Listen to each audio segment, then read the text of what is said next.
O ministro da Justiça, Flávio Dino, lançou nesta segunda-feira uma plataforma digital para ensinar e auxiliar pais e responsáveis a monitorar as atividades de crianças e adolescentes na internet. A página, disponível no portal do Ministério, foi apresentada em evento na sede do Ministério da Justiça, em Brasília. O anúncio contou com a participação de representantes de redes sociais, do Ministério Público Federal e das Polícias Federal e Rodoviária Federal. A iniciativa agrupa conteúdos em formato de guia para apresentar o mecanismo de proteção de crianças e adolescentes disponibilizados pelas principais plataformas acessadas por brasileiros, como o aplicativo Discord, X, antigo Twitter, TikTok, Instagram, Facebook, Kawaii, YouTube e Google. O material traz, por exemplo, orientações sobre a aplicação de filtros de conteúdos e controle parental, ferramenta para limitar e monitorar acessos virtuais em redes sociais.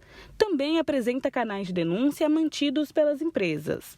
Segundo o Ministério da Justiça, a plataforma de Boa na Rede é mais uma ação adotada para combater crimes cibernéticos contra crianças e adolescentes. A pasta afirma que a iniciativa tem a contribuição de redes sociais e entidades civis, como a Safirnet. É um ambiente no site do Ministério da Justiça e nós esperamos que haja ampla divulgação e o papel da imprensa é fundamental para isto, porque nesse ambiente nós temos orientações concretas para as famílias de como proteger nossas crianças e adolescentes. Com consultoria de profissionais de saúde, o sistema disponibiliza ainda informações para combater o vício em telas e dicas sobre diálogo seguro com adolescentes.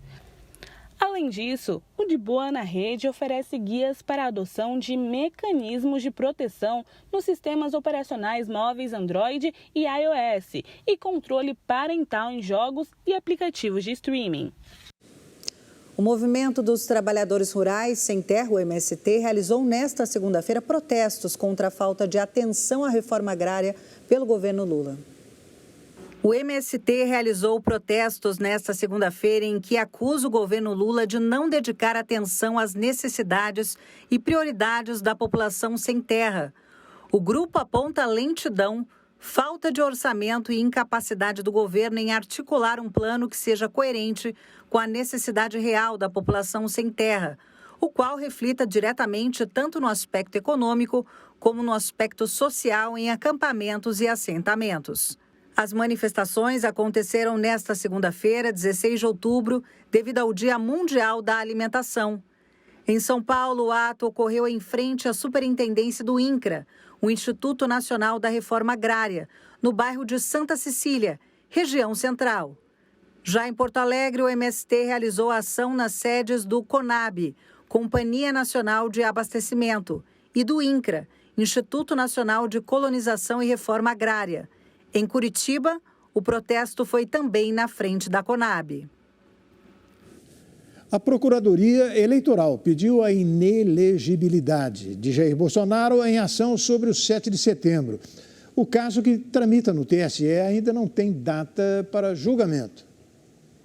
A Procuradoria-Geral Eleitoral se manifestou neste domingo a favor da inelegibilidade do ex-presidente Jair Bolsonaro, por segundo o órgão, ter usado as comemorações do bicentenário da independência no ano passado para fazer campanha eleitoral com o uso de dinheiro público. O órgão protocolou a sua manifestação no Tribunal Superior Eleitoral em ações apresentadas pela senadora Soraya Tronic, do Podemos, do Mato Grosso do Sul, que concorreu à presidência, e pelo PDT. Elas afirmam que o ex-presidente se aproveitou das cerimônias oficiais da data em Brasília e no Rio de Janeiro para promover a sua tentativa à reeleição. Na ação sobre o 7 de setembro, a senadora afirma que houve abuso de poder político e de poder econômico com os atos. Ela argumentou que houve um incremento substancial de recursos que normalmente são designados para as festividades e que os eventos oficiais foram situados próximos de comícios do então candidato à reeleição. Para o vice-procurador-geral eleitoral, Paulo Gonet, Bolsonaro preenche todos os pressupostos para aplicação da pena de inelegibilidade em decorrência do evento. Segundo o advogado de Bolsonaro, Tarcísio Vieira, as comemorações do evento cívico ocorreram de forma naturalmente aberta e institucional, com a presença de autoridades e convidados no palco oficial. Bolsonaro já foi declarado inelegível por 8 anos em outra ação, que tratava de reunião com embaixadores, na qual fez ataques e divulgou mentiras sobre o sistema eleitoral. Mesmo se condenado neste novo processo, não há efeito prático em alterar o período de inelegibilidade. E o ministro Alexandre de Moraes, do Supremo Tribunal Federal, votou na última sexta-feira para condenar mais 8 réus pelos atos antidemocráticos que ocorreram no dia 8 de janeiro na sede dos 3 poderes em Brasília. O ministro relator dos casos, Alexandre de Moraes, propôs penas que variam de 3 a 17 anos de prisão, além do pagamento de 30 milhões de reais por danos morais coletivos. As punições variam porque a situação e a participação de cada pessoa são analisadas de forma individual. O Supremo Tribunal Federal começou a analisar em sessão virtual o 4º conjunto de ações penais contra os acusados das ações antidemocráticas que ocorreram em Brasília. As sessões de análise dos casos dos investigados está sendo feito via plenário virtual, que é um formato de julgamento em que os ministros apresentam seus votos em uma página eletrônica do Supremo. Porém, os advogados podem apresentar argumentos nas sustentações orais por áudio. A análise virtual está prevista para terminar no dia 23 de outubro, mas pode ser interrompida se houver pedido de vista, que seria prover mais tempo de análise ou de destaque. Os 2 mecanismos são previstos nas regras internas da Corte e podem ser acionados por qualquer ministro. Este será o 4º bloco de julgamentos do tema no Supremo Tribunal Federal. A primeira sessão para a análise dos casos ocorreu em sessão presencial. Outras 2 sessões foram realizadas em plenário virtual. Destas, uma delas vai terminar no dia 16 de outubro. E o Supremo Tribunal Federal encerrou uma batalha de 20 anos e autorizou a criação do município mato-grossense de Boa Esperança do Norte. Com isso, o número de cidades brasileiras passou para 5.569. Depois de mais de 20 anos de luta pela emancipação, Boa Esperança do Norte, em Mato Grosso, foi desmembrado das cidades de Nova Ubiratã e Sorriso e se tornará o mais jovem município do país.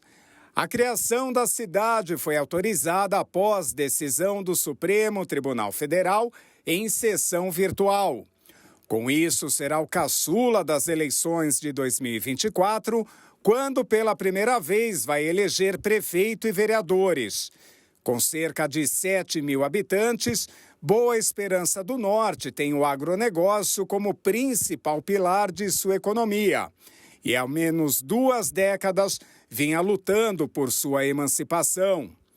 O relator da ação, ministro Luiz Roberto Barroso, votou contra a emancipação do município e destacou jurisprudência que aponta para a inexistência de lei complementar federal que trate do assunto, o que impediria a criação, fusão, incorporação ou desmembramento de novos municípios.